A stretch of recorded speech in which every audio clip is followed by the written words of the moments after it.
je croise un rabbin ultra-orthodoxe et il se trouve qu'il m'aborde et que l'on discute un peu. Et finalement, avant de se quitter, il me donne un petit traité. Alors, le but, lorsqu'ils vont en mission auprès des non-juifs, ce n'est pas de convertir les non-juifs au judaïsme, mais de les convertir à ce qu'on appelle le noachisme ou noaïsme. Alors, qu'est-ce que le noachisme ? En fait, on pourrait dire que c'est la religion des non-juifs, mais un fils de Noé ne doit suivre que 7 règles. Ces 7 règles sont les suivantes.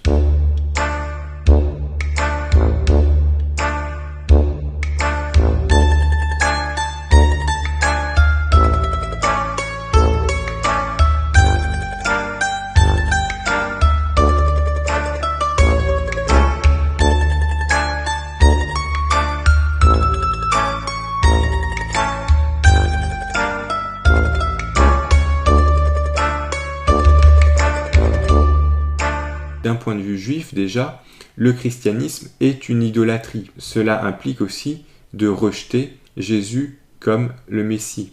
Et donc, en fait, le noachisme est directement en contradiction avec le christianisme. Éventuellement, la religion qui se rapprocherait le plus du noachisme, c'est l'islam, à la limite.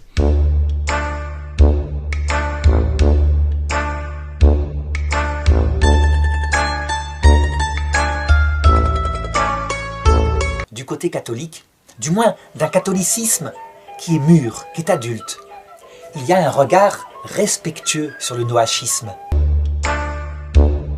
Donc, du côté chrétien, aucun rejet de cette religion, aucun. Au contraire, une admiration parce que, comme dit Vatican II, il y a en elle des semences, des préparations de la vérité.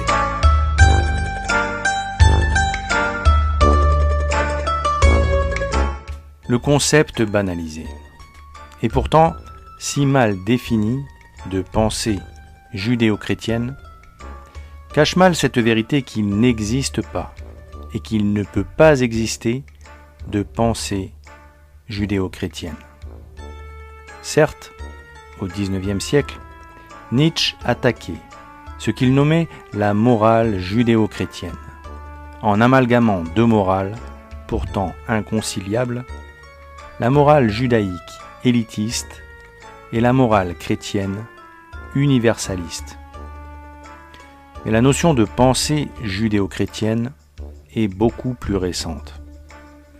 Or, cette escroquerie intellectuelle, communément admise, montre l'avancement réel du projet de syncrétisme religieux porté par le Concile Vatican II à travers le dialogue interreligieux.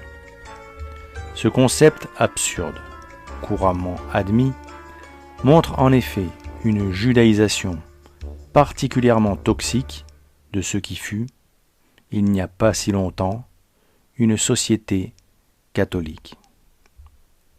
Car en réalité, il y a la pensée chrétienne, pétrie des enseignements du divin maître, développés par les pères, les docteurs de l'Église et les papes, héritières légitimes de l'Ancien Testament, et diamétralement opposée à cette pensée, il y a la pensée juive, pétrie des enseignements du Talmud ou de la Kabbale, fille illégitime de l'Ancien Testament. Entre ces deux pensées, il y a le même abîme qu'entre les cieux et l'enfer, puisque l'une procède de la lumière divine et de la vérité, et qu'elle éclaire le monde, tandis que l'autre se tapit dans l'ombre, cache ce qu'elle enseigne, et exalte des forces obscures, parce qu'elle procède du père du mensonge, qui fut homicide dès le commencement. Oui, l'une procède de la révélation divine et apporte le salut par l'Église du Christ, et l'autre procède des mensonges de Satan, qui apporte la damnation par la synagogue et le Talmud, livre maudit qui perd les Juifs en les soumettant à une fausse religion. Or, non seulement ce livre maudit les condamne à attendre l'Antéchrist, qu'ils recevront comme le Messie, Mais en plus, il les pousse à préparer le monde pour sa venue, en œuvrant notamment pour l'instauration de la religion noachite. En 1905, dans un recueil sur l'Antéchrist, l'abbé Augustin Lehmann, ancien juif sincèrement converti au christianisme, décrivit comme fortement probable cette idée que les Juifs acclameront l'Antéchrist comme le véritable Messie, et qu'ils seront ses auxiliaires pour établir son règne. Son opinion était fondée sur les Saintes Écritures, car il est écrit « Je suis venu au nom de mon Père, et vous ne me recevez pas.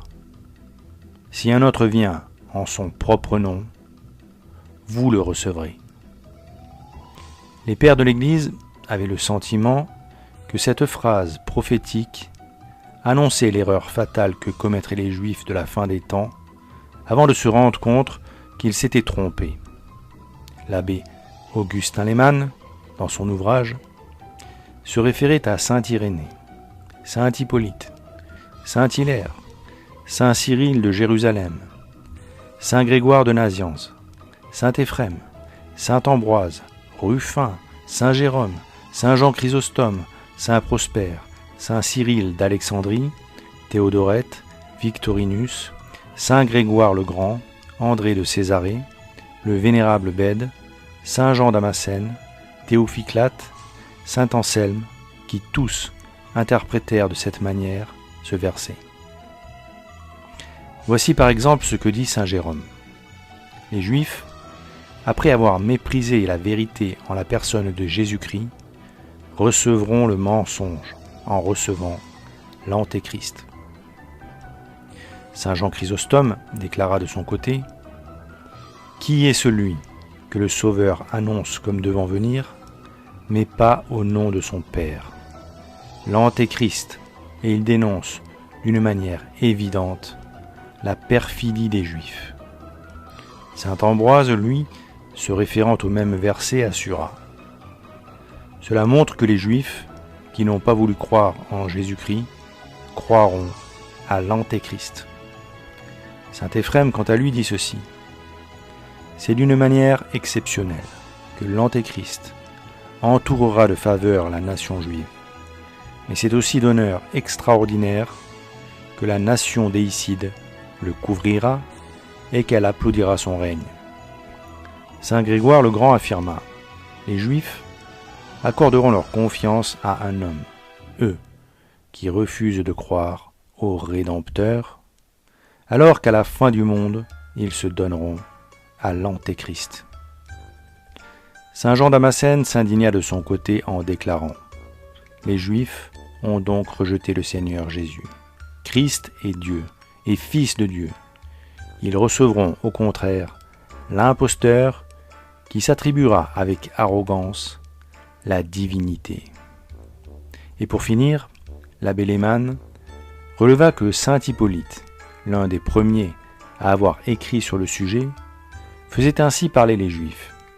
Ils se diront les uns les autres : « Se trouve-t-il dans notre génération un homme aussi bon et aussi juste ? » Ils iront à lui et lui diront : « Nous te servirons tous, nous plaçons en toi notre confiance.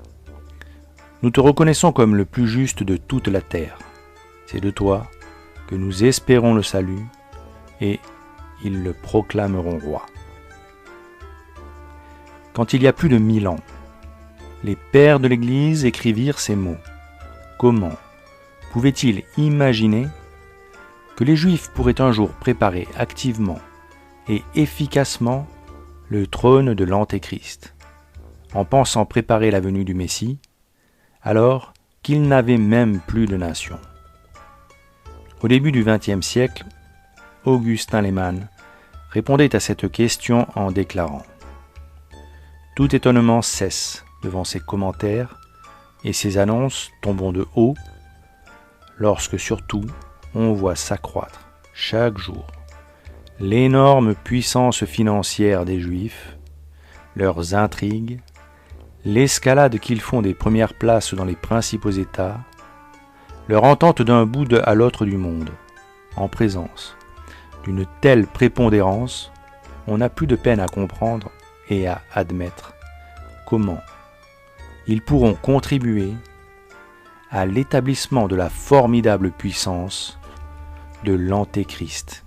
Même si on peut imaginer, rêver d'un Jérusalem devenant capitale de la planète qui sera un jour unifié autour d'un gouvernement mondial. C'est un joli lieu pour un gouvernement mondial. Merci Jacques Attali, à la semaine prochaine.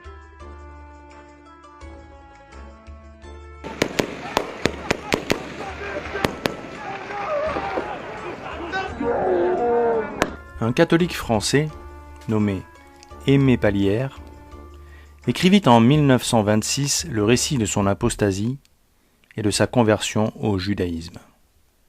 On y découvre qu'avant sa chute, il rencontra l'abbé Augustin Lehmann, et que ce dernier le mit en garde contre le Talmud, qui lui inspirait une sainte aversion.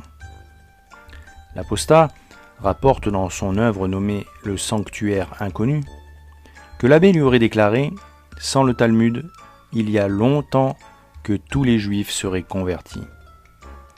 Ce qui est certainement vrai. Le Talmud est à Satan, ce que les saintes Écritures sont à Dieu. Ce verset « Je suis venu au nom de mon Père, et vous ne me recevez pas. Si un autre vient en son nom propre, vous le recevrez » qui permit à l'abbé Lehmann de présumer du rôle à venir de la nation déicide dans l'établissement de l'Antéchrist, illustre ce propos. Les scribes, les pharisiens et les sadducéens cherchèrent dès le début à faire condamner le Christ et à monter le peuple juif contre lui. Mais dans leur hypocrisie vis-à-vis de Dieu, ils se débrouillèrent pour le faire assassiner par les Romains, pour pouvoir se dire innocents de ce crime, arguant qu'ils n'avaient pas le droit de décider de la mort d'un homme quand ce pouvoir leur avait été pris par Rome. Pourtant, on voit dans l'Évangile qu'ils n'hésitaient pas à lapider quelqu'un quand ils estimaient devoir le faire.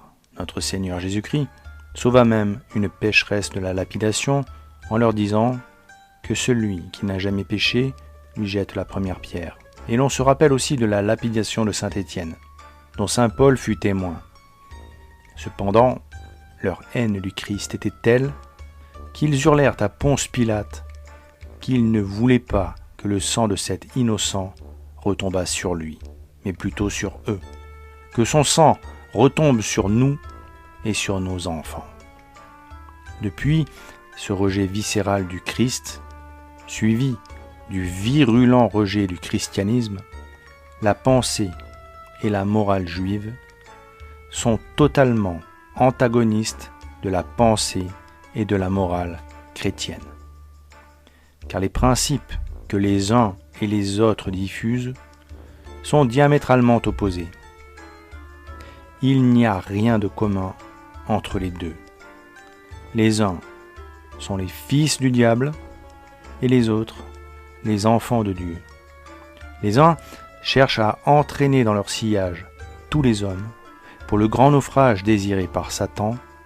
Les autres cherchent à les sauver selon la volonté du Christ en les embarquant sur l'arche du salut qu'est l'Église.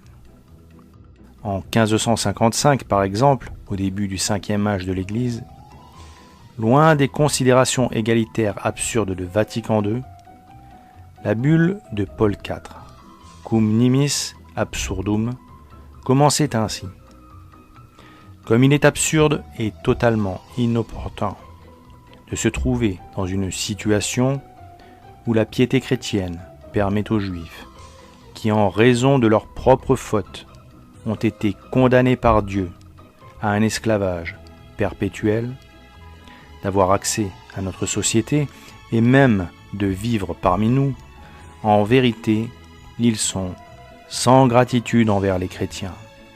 Car au lieu de nous remercier pour le traitement bienveillant, ils nous retournent des invectives et parmi eux, au lieu de l'esclavage qu'ils méritent, ils s'arrangent pour clamer leur supériorité. Nous, qui récemment avons appris que ces Juifs ont envahi Rome à partir de plusieurs États pontificaux, territoires et domaines, dans la mesure qu'ils se mélangent avec les chrétiens, même ceux près de leurs églises, et ne portent aucun habit permettant de les identifier, et aussi qu'ils résident dans les maisons, même dans les plus nobles résidences des États, territoires et domaines, dans lesquels ils s'attardent, conduisant leurs affaires à partir de leur maison et dans la rue, et négociant des biens immobiliers. Ils ont même des nourrices et des servantes chrétiennes. Bernard-Henri Hall est philosophe milliardaire. Bien sûr, c'est possible. Tu peux faire coiffeur, astronaute, tu peux tout faire aujourd'hui. Ça, c'est son truc. Tu savais ?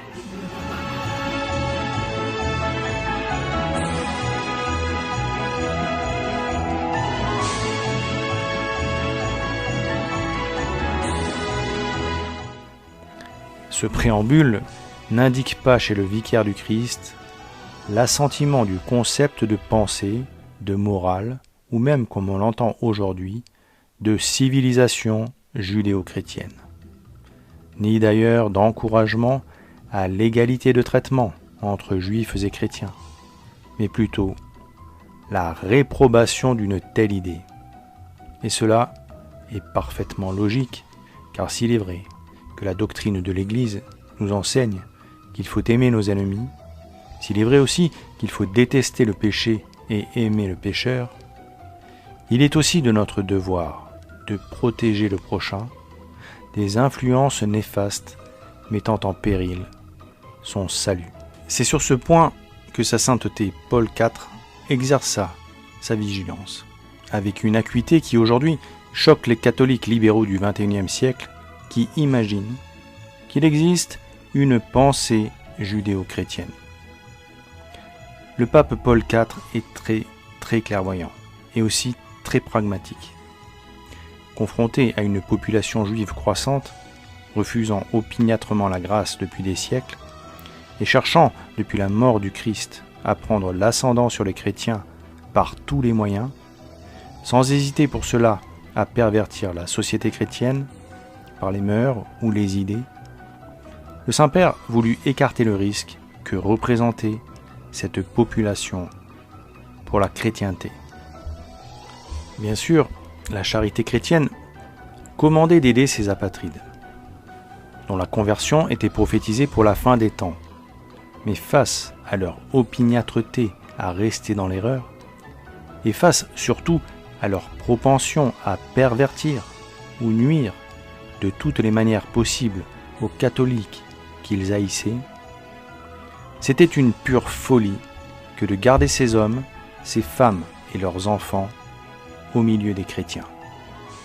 Ils risquaient d'entraîner dans leur perte éternelle les enfants de Dieu, dont le souverain pontife avait la charge. Alors, comme on écartait alors les lépreux et les pestiférés des gens saints, le pape écarta les juifs des catholiques, afin d'éviter qu'ils n'empoisonnassent la morale chrétienne en construisant un monde où, dans un premier temps, le mensonge et la vérité auraient les mêmes droits, afin de fortifier le camp du mensonge qui, une fois devenu assez puissant, pourchasserait impitoyablement la vérité. À croire que le malheur des uns pourrait faire le bonheur des autres. En tout cas, les bombardements sur la bande de Gaza attisent la curiosité. Ces résidents israéliens ont organisé une journée pique-nique, destination 7 collines avec vue plongeante sur les territoires bombardés. Je suis venu voir Gaza, les attaques aériennes, voir nos avions, pour me divertir un peu en ce jour de Shabbat. Dans le même décret, Paul IV interdisait la construction et l'agrandissement de synagogues sur le territoire de Rome. Loin d'imaginer qu'un jour, un homme, se prévalant du titre de vicaire du Christ, irait inaugurer la grande synagogue de Rome avec le grand rabbin de Rome. Il pensait avoir préservé à jamais l'Église d'un tel malheur et d'une telle honte par sa bulle Cum ex apostolus. Car telles étaient les préoccupations des souverains pontifes au nom de la charité, avant que le libéralisme n'infeste l'Église et que l'ennemi ne puisse ainsi placer sur le trône de Saint-Pierre un imposteur qui substituerait à la charité une faiblesse de cœur lamentable, favorisant une tolérance autodestructrice pour le mal qui conduit la chrétienté à accepter sa propre disparition. Aimé Pallière, dans le livre racontant son apostasie, explique parfaitement la pensée des rabbins au sujet de la fausse religion du noachisme. Il cite à de nombreuses reprises les propos du rabbin Élie Ben Amosek, dont il fut le disciple. Ce rabbin, dans son livre préfacé par Aimé Pallière, Israël et l'humanité, étude sur le problème de la religion universelle et sa solution, prône ce qu'il a conseillé à son disciple, le mosaïsme pour la communauté juive et le noaïsme ou noachisme pour l'ensemble de l'humanité. Cette position serait, selon le rabbin Ben Amosek, le point de vue juif le plus orthodoxe qui soit. Selon ses dires, les membres des peuples de l'humanité seraient tous des enfants de Dieu, mais Israël aurait cette particularité parmi tous les autres peuples d'être investi d'une mission sacerdotale que les autres peuples n'auraient pas. Le rabbin Ben Amosek considère dans cette œuvre que la constitution d'une religion universelle est le but final du judaïsme. Mais au travers des conseils qu'il donne à Aimé Pallière, on comprend que la constitution de cette religion universelle ne passe pas forcément par une conversion à proprement parler, comme l'entendent les catholiques, c'est-à-dire une profession de foi claire et sans ambiguïté. En effet, selon le rabbin, il suffirait pour les non-juifs de suivre les 7 commandements qui auraient été donnés par Dieu à Noé. Il déclare en effet, nos docteurs ont dit que 7 commandements ont été imposés aux fils de Noé. Le premier leur prescrit d'avoir des magistrats. Les 6 autres leur défendent le sacrilège, le polythéisme, l'inceste, l'homicide, le vol, l'usage d'un membre de l'animal en vie. La lecture de ces lois met en évidence l'importance du rôle des magistrats dans une société qui serait bâtie sur ce fondement moral. Or, placer les magistrats au-dessus de tout fut le travers dramatique auquel se heurta notre Seigneur Jésus-Christ dans l'antique société juive. Ce travers se traduisait alors par un attachement factice aux mots de la loi, assorti d'un manque total de respect pour son esprit, qui pourtant venait du Saint-Esprit. Les lois noachides, par la première prescription, peuvent aisément pousser les hommes à reproduire ce que le Sanhédrin était devenu à l'époque du Christ, quand les religieux se plaçaient au-dessus de Dieu, en utilisant sa parole et ses lois pour asseoir leur pouvoir en abusant de leur position de juge. On se rappelle à ce sujet que lorsque le Christ est arrivé dans le temple au milieu des magistrats et qu'il a parlé pour leur rappeler le sens réel de la loi, ils n'ont pas supporté d'entendre la voix de Dieu, car ils étaient les fils de Satan. Pétrifiés par la vérité, ils n'ont pu réagir, mais immédiatement, ces héritiers de Caïn conçurent dans leur cœur le projet d'éliminer notre Seigneur Jésus-Christ, parce qu'il venait réconcilier les hommes avec Dieu, ce que Satan ne pouvait pas supporter. Alors, ces scribes et pharisiens réagirent exactement comme Satan, qui à l'instant même où il entendit parler du Christ aux cieux, refusa de le servir et projeta immédiatement de le tuer, puisqu'il est écrit qu'il fut homicide dès le commencement. Ce rejet immédiat prouve à lui seul qu'ils étaient les fils du diable, comme notre Seigneur Jésus-Christ le leur dit très clairement. Vous êtes les enfants du diable, et vous voulez accomplir les désirs de votre Père. Il a été homicide dès le commencement, et il n'est point demeuré dans la vérité, parce que la vérité n'est point en lui. Lorsqu'il dit des mensonges, il dit ce qu'il trouve en lui-même, car il est menteur et père du mensonge. Mais pour moi, lorsque je dis la vérité, vous ne me croyez pas.